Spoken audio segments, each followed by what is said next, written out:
మూసీ పునరుజ్జీవ ప్రాజెక్టుకు బీజేపీ వ్యతిరేకం కాదు, పేదల ఇళ్లు కూలగొట్టడాన్ని మాత్రమే వ్యతిరేకిస్తున్నామన్నారు Telangana BJP chief Ramachandra Rao.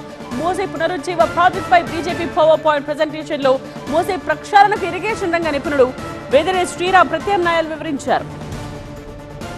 Congress party చేసేదంతా అవినీతి అని, 1,50,000 కోట్లతో కేసీఆర్ కాళేశ్వరం అంటే రేవంత్ మూసేశ్వరం అంటున్నారని, ఈ ప్రాజెక్టుతో తెలంగాణ ప్రజలను అప్పుల్లో ముంచడం ఖాయమన్నారు రామచంద్రరావు.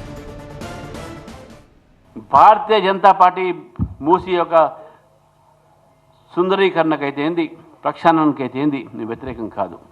కానీ గాంధీ సరోవర్ ప్రాజెక్టు మీద 7,000 కోట్ల పైగా మీరు ఖర్చు పెట్టి ప్రజాధనాన్ని, అది కూడా అప్పు తీసుకువచ్చి బ్యాంకుల దగ్గర అక్కడ ఉన్నటువంటి బీదవాళ్ళ ఇల్లు, మధ్యవర్తి తరగతి ఇల్లు కూలగొట్టడానికి వీలు లేదు. దాన్ని భారతీయ జనతా పార్టీ అడ్డుకుంటుందని చెప్పేసి కూడా తెలియజేస్తున్నారు. దాన్ని మాత్రమే అడ్డుకుంటుంది, నీళ్ళని కాదు. ఏదైతే మూసీ పక్కన అక్రమ కట్టడాలు ఉన్నాయో పెద్ద పెద్ద వాళ్ళవి, మళ్ళీ దాని మీద కూడా ప్రభుత్వం ఆలోచించాల్సి వస్తుంది.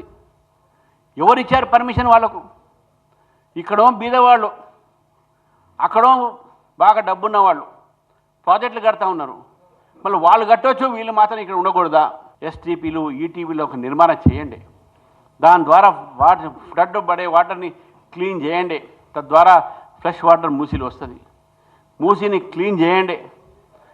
గతంలో వీళ్ళు రబ్బర్ డ్యామ్లు, ఆ డ్యామ్లు పెట్టారు, కానీ పెద్ద దాని ఒక ఫలితం లేదు. హైదరాబాద్ నగరం కూడా సుందరీకరణ కావాలి. మన రాబోయే తరము మూసీలో, పడవల్లో అక్కడ చేయాలి. క్రూజీలు ఉండాలి, దాంట్లో నైట్ బోటింగ్స్ ఉండాలి. కాంగ్రెస్ పార్టీ ఎప్పుడు కూడా అభివృద్ధికి వ్యతిరేకమే. ఎప్పుడు కూడా వాళ్ళు అభివృద్ధిని కానియరు. అభివృద్ధి పేరు చెప్తారు, కరప్షన్ జరుగుతుంది. ఈ 1,50,000 crores ఆయన కాళేశ్వరం పెడితే ఈయన మూసేశ్వరం పెడతాడు. ఈయన అక్కడ కాళేశ్వరం, మూసేశ్వరం, ఇది చివరికి ఏదైతే తెలంగాణ మూసేస్తారు. మూసీతోనే మూయింపు.